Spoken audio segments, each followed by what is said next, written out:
Buenos días. Es probable que lo ocurrido durante el año 2011 marque en algún sentido un punto de inflexión en la política chilena. No, y en esto creo que ha sido muy apropiado que la exposición de Ascanio venga antes que la mía, por lo menos en lo que a mí respecta, no sé si en lo que a él respecta. No porque sean cosas enteramente nuevas, ¿no? Políticamente, un movimiento como el del año 2011 lo que produce es una nueva manera de mirar atrás, de modo tal que uno, después de 2011, uno puede hacer algo equivalente a lo que Ascanio ha hecho. Mirar atrás y ver que en realidad lo que el 2011, por así decirlo, explotó, estaba ya presente desde antes. ¿Qué pasó el 2011? Es sabido por todos, pero hubo un inusual nivel de movilización ciudadana, comenzando por Barrancones y luego por Iraicén. Luego, inusuales manifestaciones estudiantiles de un tamaño inusual, a lo que habría que agregar las repercusiones políticas de casos como el de las farmacias y de la Polar, que es interesante que tenga repercusiones políticas y no sea tratado simplemente como un caso de ilegalidad. El hecho de que las razones para las movilizaciones hayan sido de tan diverso tipo sugiere que la explicación que movía acá a los individuos que participaron en ellas a actuar no necesariamente es la interpretación que debamos adoptar. Es decir, lo que yo quiero hacer ahora es hacer un esfuerzo por preguntarse, ¿hay algo común a todas estas manifestaciones, aun cuando ellas fueron manifestaciones que en sus propios términos apelaban a cuestiones distintas, al medio ambiente, a la educación, a la idea de abuso, etc.? A mi juicio, la hipótesis que a mí me gustaría considerar es que hay una explicación que unifica todos estos hechos. En todos casos se trataba del rechazo a lo que podría denominarse algo así como el consenso de la transición. Y lo que caracteriza en estos términos a este consenso es lo que yo llamaría la privatización de lo político. Y uso esta expresión para marcar la idea de que no se trata de que hayan sido muchas cosas privatizadas, ¿no? Que las sanitarias, que la salud, que la educación, no. Lo que yo quiero enfatizar es que las décadas de la transición son las décadas en las que creímos, o vivimos como si creyeran, o trataron de convencernos de que era posible vivir sin política. Y 2011 fue el año en que nos dimos cuenta de que eso era imposible. Y no está claro todavía si estamos a tiempo para deshacer ese desaguisado. Eso es lo que quiero explicar en lo que sigue. Para apreciar lo anterior, uno necesita alguna explicación de en qué consiste lo político, ¿no? Y qué quiere decir vivir sin política. ¿Qué es aquello sin lo cual creímos que se podía vivir? Y en el sentido que yo lo uso, lo político es un espacio de comunicación cuyo tema es siempre el interés general, es decir, no el interés particular. Actúa políticamente el que actúa movido por el interés general. No actúa políticamente el que actúa guiado por la defensa de tus intereses particulares. Por supuesto, me apresuro desde luego a decir que quien busca promover su interés particular y entonces no actúa políticamente, puede fingir que actúa políticamente y entonces esconder su interés particular detrás de una apelación al interés general. De hecho, yo diría, esa es la forma habitual de discusión política. El modo estándar de refutación política es que yo muestro que lo que tú dices es un caso de cubrir intereses particulares con apelación al interés general, ya sea porque tú lo haces de mala fe, y en ese caso estás tratando de engañarme, o porque tú lo haces de buena fe, y en ese caso lo que yo diré es que tú estás siendo manipulado. Y por supuesto tú dirás exactamente lo mismo de vuelta. Así, el empresario cuando promueve la flexibilidad laboral reclama estar actuando políticamente. Digamos, este es el caso normal, ¿no? Dice que la flexibilidad va en beneficio de todos, de los trabajadores, etc. No se trata, dirá, y no estoy diciendo esto con ironía todavía, no se trata de que esté abogando por la flexibilidad laboral porque de ese modo podrá apropiarse de una tajada mayor del excedente y hacerse más rico, que es su interés particular. Él dirá que beneficia a todos. El dirigente sindical responderá al empresario diciendo que aunque él apela al interés general, la realidad es que está defendiendo su interés particular. En la medida en que en la discusión política una de estas dos visiones logre hacerse dominante, en la medida en que el el sindicalista pueda convencer a la opinión pública de su interpretación de lo que hace el otro, o en la medida en que el empresario pueda convencer a la opinión pública de que la flexibilidad va al interés general, entonces esa posición resulta políticamente vencedora. Por lo anterior, el modo prioritario de interacción política es, en este sentido, la discusión, en la cual yo intento mostrar que tu posición no es la que va en el interés general, o que, dicho de otro modo, que va en el interés particular.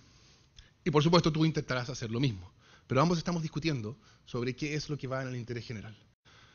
¿Va en el interés general una reducción de impuestos a las familias que pagan financiamiento compartido? Esa es parte de la discusión que estamos teniendo hoy día a propósito de la reforma tributaria. El consenso de la transición, en el sentido en que yo lo estoy usando ahora, es que podíamos vivir sin este tipo de discusión, sin política. Es decir, que podíamos vivir sin comunicación acerca de qué es lo que va en el interés de todos. Para eso, lo que teníamos que hacer era entender que no había tal cosa como el interés general. El interés general es una ilusión, que solo hay intereses particulares, y como solo hay intereses particulares, de lo que se trata es de que buenamente cada uno negocie la mejor defensa de sus intereses particulares en la medida en que pueda. Una sociedad en la cual la negociación es la única forma de interacción pública es una en la que no hay cómo controlar los poderes fácticos, y por consiguiente estos se descontrolan. Y por eso el discurso del abuso, y por eso el caso de la Polar y el caso de las farmacias, como decía antes, por eso no fueron casos reducibles a acción ilícita, casos que debieran aparecer solamente en las páginas, bueno, rojas o de corbata, de cuello y corbata de los diarios, ¿no? Sino fueron cuestiones que tuvieron repercusiones políticas, porque eran manifestaciones de que en una sociedad que descansa en la pura negociación, en que la pregunta por qué es lo que nos interesa a todos desaparece, es una sociedad que, claro, en los manuales del economista es una sociedad perfectamente simétrica e igualitaria, porque la negociación es perfectamente simétrica e igualitaria, pero en las condiciones realmente existentes, en las cuales tenemos que negociar y defender nuestros intereses particulares, significa privilegiar los poderes fácticos. Y quiero rápidamente pasar por tres esferas que creo que son relevantes para entender el problema, donde se manifiesta esta idea de ausencia del interés general. Ausencia del interés general y entonces la comprensión de la interacción entre nosotros como una forma constante de negociación en la cual cada uno lo que hace es defender sus intereses particulares. En primer lugar, esa es la forma explícita de interacción política, fomentada por una estructura constitucional deliberadamente diseñada para poner el núcleo del proyecto político de la dictadura a salvo del conflicto político, neutralizando la posibilidad transformadora de la política. Esta estructura descansa en tres momentos, no me voy a detener en ellos porque son bastante conocidos, yo creo. En primer lugar, por reglas que exigen supermayorías y entonces que dan a quienes se sienten herederos del programa político de la dictadura una posibilidad de veto. En segundo lugar, por un sistema electoral que hace imposible obtener las mayorías que se necesitan para vencer esos vetos. Y en tercer lugar, por un sistema de control de constitucionalidad que funciona como una especie de garantía de última instancia, como lo recordamos cuando ocurrió el asunto de la subcontratación. Como lo sabe todo el que alguna vez ha tenido que negociar algo, una cuestión fundamental para saber quién va a ganar en la negociación o quién va a poder imponer sus términos de modo más eficaz, es preguntarse ¿quién es el que carga con el costo de la posición por defecto? Y es que no haya contrato. ¿Quién sufre cuando no hay contrato? El que sufre cuando no hay contrato es el que está en peor posición al momento de negociar. Porque la amenaza característica de la negociación, no hay contrato, es una amenaza que le duele más a él, por así decirlo.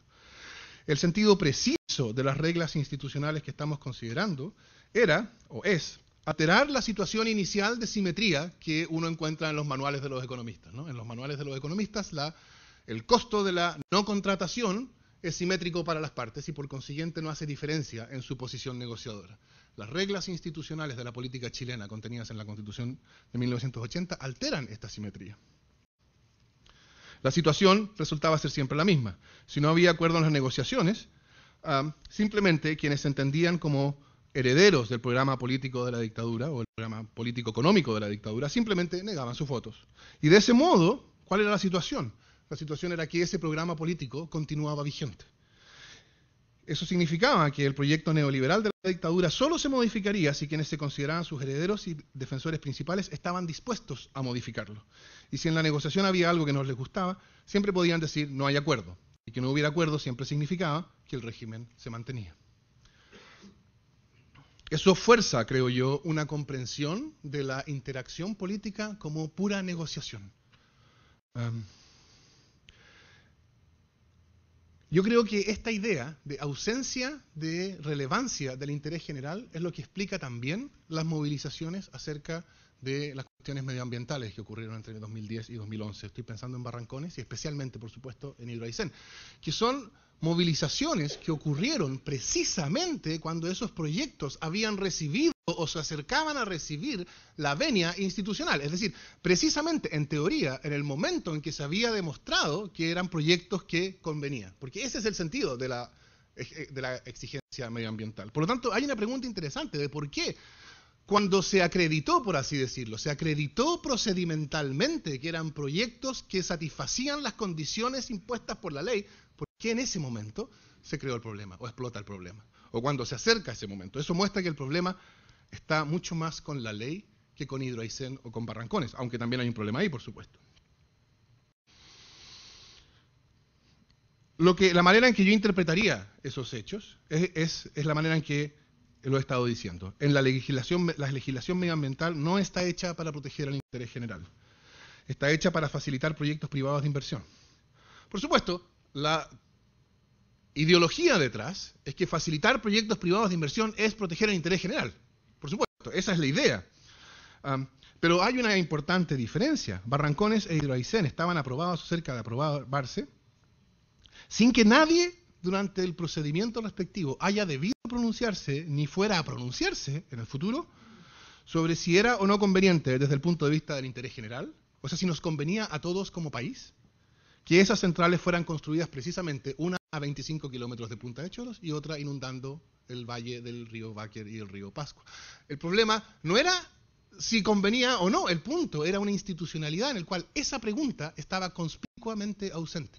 ¿Qué pregunta sí estaba respondida? La pregunta de si a alguien le convenía particularmente. Por supuesto, quienes promovían esos proyectos, por el hecho de haberlos promovido, ya habían mostrado que habían hecho sus cálculos y habían llegado a la conclusión de que ellos se enriquecerían con esos proyectos.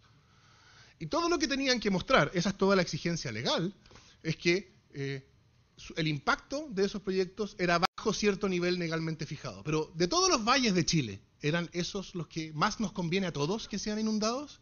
De todos los lugares donde pueden instalarse centrales termoeléctricas, ¿era 25 kilómetros de Punta de Choros donde tenían que instalarse? No estoy respondiendo a esas preguntas porque, desde luego, no tengo idea de cómo se responden, yo. Lo que estoy notando es que esas preguntas ni siquiera estuvieron presentes. Es una institucionalidad que es ciega a esa dimensión. Y, por supuesto, el caso más evidente, es tan evidente que no es necesario enfatizarlo demasiado, es el caso de la educación. El tercer caso. El caso de la educación es el caso paradigmático de un sistema que está construido sobre la idea de que el sistema tiene que organizarse para darle a los individuos la posibilidad de buscar la educación que ellos prefieran a través del mercado. ¿A través del mercado qué quiere decir? Quiere decir que la forma que la libertad de elegir adopta es la forma propia del mercado. Y al decir la forma propia del mercado no estoy ni caricaturizándola, ni diciendo que es una forma en general falsa o mentirosa. Lo que estoy diciendo es que uno debe reconocer cómo es esa libertad. La forma propia del mercado es la forma de una libertad cuya magnitud y relevancia está dada por lo que yo puedo ofrecer a cambio de lo que quiero. De modo tal que en el mercado no es un problema político el hecho de que el que no puede pagar por algo simplemente no lo recibe. El hecho de que conforme a mi autoimagen yo merezca un automóvil que no puedo comprar. Es un problema privado mío, es un problema que yo tengo que discutir con mi psicólogo, si es que tengo cómo pagar un psicólogo, por supuesto. No es un problema político, es un problema privado. Los problemas de provisión en el mercado son problemas privados. Y entonces si uno se pregunta, ¿dónde está la dimensión pública en la educación? ¿Qué es lo que nos interesa a todos del sistema educacional? La respuesta es la siguiente. Lo que nos interesa a todos en educación, y de pasada, es lo que nos interesa a todos en salud y lo que nos interesa a todos en seguridad social, etcétera, lo que nos interesa a todos no es una provisión tal que abra oportunidades de realización igual para todos los ciudadanos, porque la realización de todos los ciudadanos es igual. Eso no es lo que nos interesa a todos, no hay un interés general de eso. Lo que nos interesa a todos es que todos reciban al menos una educación, una provisión mínima, ¿no? Es decir, en Chile, ¿eso qué significa? Significa una educación que se paga con 50.000 pesos mensuales, aproximadamente. Eso es el interés general. El interés general llega hasta 50.000 pesos mensuales por niño en educación. Lo demás, porque este es el punto, nadie pretende que una buena educación vale 50.000 pesos mensuales por niño. Eso no lo pretende nadie. Entonces, ¿qué es lo que significa? Lo que significa es que el problema de recibir una buena educación, ese problema, eso no es interés general. Eso cada uno verá lo que puede hacer en el mercado. Cada uno verá qué es lo que puede comprar, ¿no? En este sentido, estructurar estas esferas de la vida a través del mercado es mostrarse, de nuevo, indiferente a un interés general que va por sobre lo mínimo. Yo interpreto eso, interpreto de ese modo lo que Ascanio llamaba una de las constataciones posteriores a la crisis asiática, ¿no? Nadie ofrece ayuda, ¿no? Todos mis problemas. Recibir buena educación, recibir educación es mi problema. Recibir buena protección de la salud es mi problema. No hay ningún problema que sea nuestro problema. No hay nuestros problemas porque no hay nada nuestro. Es esa la idea de exclusión de lo político que yo creo que es característico de los últimos 20 años. Y es esa la idea que unifica las distintas formas de protesta que surgieron en el último año. Y por eso, una vez que han surgido, uno puede volver la vista atrás y entender que ellas, por supuesto, que no son cuestiones que ocurrieron solo el 2011, sino que vienen de mucho antes. Y para terminar, yo les decía al principio que yo no estaba seguro de que estuviéramos a tiempo de deshacer el desaguisado que esto significa. La idea de un mundo sin política, la idea de un mundo en que las relaciones entre individuos están reguladas solamente por los contratos, yo diría es la visión utópica más extrema, o sea, es la visión más extrema de una utopía neoliberal, porque es un mundo en que no hay Estado, no hay política. Nosotros, diría yo, después de 2011, lo que yo diría es, nosotros los chilenos hemos llegado lo más cerca, o prácticamente lo más cerca que uno puede llegar de eso, y hemos constatado que en realidad no es una utopía, es una distopía, porque ¿qué es lo que produce? En las condiciones realmente existentes, de nuevo, no en los manuales, en las condiciones realmente existentes, ¿qué es lo que produce un mundo sin política? Bueno, produce lo que ha producido en Chile. Sabemos lo que produce cuando es exitoso este modelo. Produce crecimiento, no hay que negarlo, produce crecimiento y produce segregación y desigualdad. Eso es lo que produce. Yo diría, en 2011 se manifestó la convicción de que eso es políticamente inaceptable, de que tiene que haber un espacio para lo político, tiene que haber una dimensión, más que el mínimo de 50.000 pesos en el caso de la educación, de relevancia del interés general. ¿Cuál es eso? Y más importantemente, ¿cuáles son las reformas institucionales? ¿Cómo son las instituciones que dan cuenta de ese nuevo espacio para el interés general? ¿Cómo se reorganiza el sistema educacional o el sistema de salud o el sistema de pensiones o el sistema político para dar cuenta de una noción un poco más exigente, más sustantiva del interés general? Esa es una pregunta que está abierta. Yo tengo mis opiniones, como todos ustedes probablemente si lo pensaran el tema las tendrían, pero es una pregunta que está abierta. La pregunta es posible, es razonable esperar de estas instituciones políticas, como existen ellas hoy día, que ellas puedan producir esto? Y cuando un grupo tiene poder de veto sobre decisiones, y las decisiones que se necesita tomar son decisiones que van en contra de sus intereses, uno esperaría que ese grupo fuera suficientemente iluminado como para darse cuenta de que en el mediano y largo plazo le conviene renunciar a su poder de veto. La historia, sin embargo, la experiencia muestra que hay bastantes menos razones para ser optimistas, que el que tiene un poder de veto suele aferrarse a él aun cuando con eso todo se hunda. Y entonces no sabemos, yo no sé qué es lo que va a pasar, porque si ese poder de veto sigue usándose, si las instituciones neoliberales que heredamos de la dictadura se mantienen en virtud de ese poder de veto, entonces lo que va a ocurrir como empezó a hacerse evidente, no a pasar, a hacerse evidente el 2011, es que va a haber una fuerza política que como magnitud desnuda se va a empezar a acumular allá afuera de las instituciones, impugnándolas y deslegitimándolas. Y se va a acumular, y las formas institucionales son eficaces para contener fuerzas políticas por algunas décadas. Y entonces va a empezar a aumentar, y aumentar, y aumentar, y en algún momento, esperemos que más tarde y no más temprano en algún sentido, en sentido privado de nuevo, en algún momento la historia se vengará, o la verdad se vengará. Muchas gracias.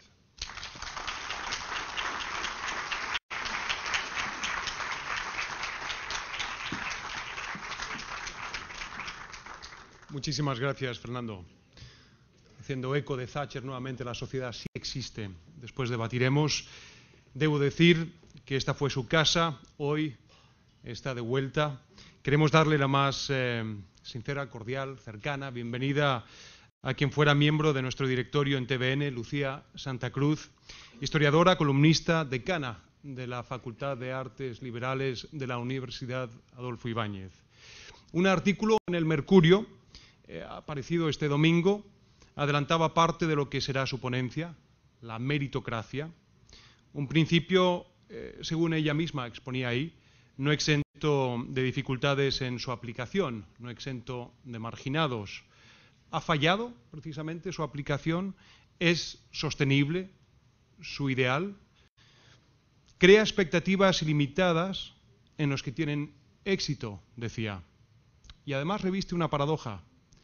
El descontento parece crecer proporcionalmente al aumento de las oportunidades. Dejo con ustedes a Lucía Santa Cruz. Pido un fuerte aplauso.